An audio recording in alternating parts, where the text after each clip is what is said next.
भगवान शिव का कैलाश पर्वत पर गमन तथा सृष्टि खंड का उपसंहार।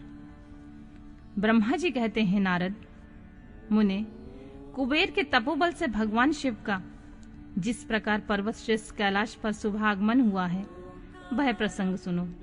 कुबेर को वर देने वाले विश्वेश्वर शिव जब उन्हें निधिपति होने का वर देकर अपने उत्तम स्थान को चले गए, तब उन्होंने मन ही मन इस प्रकार विचार किया, ब्रह्मा जी के ललाट से जिनका प्रादुर्भाव हुआ है तथा जो प्रलय का कार्य संभालते हैं, वे रुद्र मेरे पूर्ण स्वरूप हैं।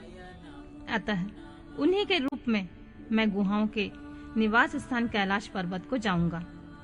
उन्हीं के रूप में कुबेर का मित्र बनकर उसी पर्वत पर विलास पूर्वक रहूंगा और बड़ा भारी तप करूंगा। शिव की इच्छा का चिंतन करके उन रुद्रदेव ने कैलाश जाने के लिए उत्सुक डमरू बनाया। डमरू की वह ध्वनि जो उत्साह बढ़ाने वाली थी, तीनों लोकों में व्याप्त हो गई। उनका विचित्र एवं गंभीर शब्द आवाहन की गति से युक्त था, अर्थात सुनने वालों को अपने पास आने के लिए प्रेरणा दे रहा था।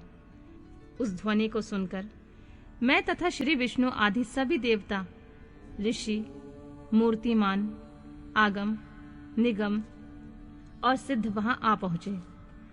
देवता और असुर आदि सब लोग बड़े उत्साह भरकर वहां आए। भगवान शिव के समस्त पार्षद तथा सर्वलोक बिंद महाभाग गणपाल जहां कहीं भी थे, वहां से आ गए।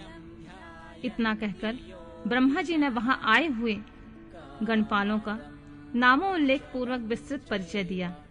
फिर इस प्रकार कहना आरंभ किया। वे बोले, वहां असंख्य महाबली गणपाल पधारे। वे सब के सब सहस्त्र भुजाओं से युक्त थे और मस्तक पर जटा का ही मुकुट धारण किए हुए थे। सभी चंद्रचूड़, नीलकंठ और त्रिलोचन थे। हार, कुंडल, केयूर तथा मुकुट आदि से अलंकृत थे। वे मेरे श्री विष्णु के तथा इंद्र के समान तेजस्वी जान पड़ते थे। अणिमा आदि 8 सिद्धियों से घिरे थे तथा करोड़ों सूर्यों के समान उद्दासित हो रहे थे। उस समय भगवान शिव ने विश्वकर्मा को उस पर्वत पर निवास स्थान बनाने की आज्ञा दी। अनेक भक्तों के साथ अपने और दूसरों के रहने के लिए यथायोग्य आवास तैयार करने का आदेश दिया। मुने, जब विश्वकर्मा ने भगवान शिव की आज्ञा के अनुसार उस पर्वत पर जाकर शीघ्र ही नाना प्रकार के ग्रहों की रचना की, फिर श्री हरि की प्रार्थना से कुबेर पर अनुग्रह करके भगवान शिव सानंद कैलाश पर्वत पर गए। उत्तम मुहूर्त में अपने स्थान में प्रवेश करके भक्त वत्सल परमेश्वर शिव ने सबको प्रेम दान दे सनाथ किया। इसके बाद आनंद से भरे हुए श्री विष्णु आदि समस्त देवताओं, मुनियों और सिद्धों ने शिव का प्रसन्नता पूर्वक अभिषेक किया। हाथों में नाना प्रकार की भेंट लेकर सबने क्रमशः उनका पूजन किया और बड़े उत्सव के साथ उनकी आरती उतारी। मुने, उस समय आकाश से फूलों की वर्षा हुई जो मंगल सूचक थी। सब और जय जयकार और नमस्कार के शब्द गूंजने लगे। महान उत्साह फैला हुआ था जो सबको सुख बढ़ा रहा था।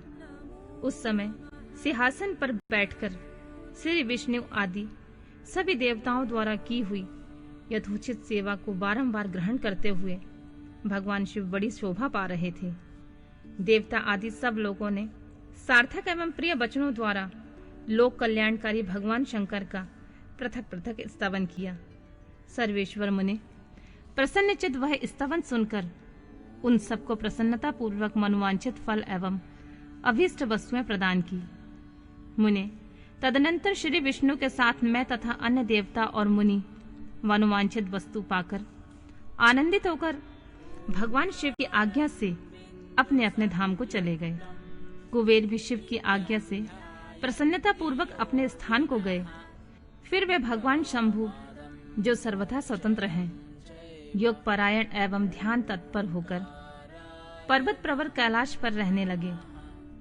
कुछ काल बिना पत्नी के ही बिताकर परमेश्वर शिव ने दक्ष कन्या सती को पत्नी के रूप में प्राप्त किया। देवर्षि फिर वे महेश्वर दक्ष कुमारी सती के साथ विहार करने लगे और लोकाचार पारायण से सुख का अनुभव करने लगे। मुनीश्वर, इस प्रकार मैंने तुमसे यह रुद्र के अवतार का वर्णन किया है। साथ ही उनके कैलाश पर आगमन और कुबेर के साथ मैत्री का प्रसंग सुनाया है। कैलाश के अंतर्गत होने वाली उनकी ज्ञानवर्धिनी लीला का वर्णन किया है, जो इहलोक और परलोक में सदा संपूर्ण मनोवांछित फल देने वाली होती है।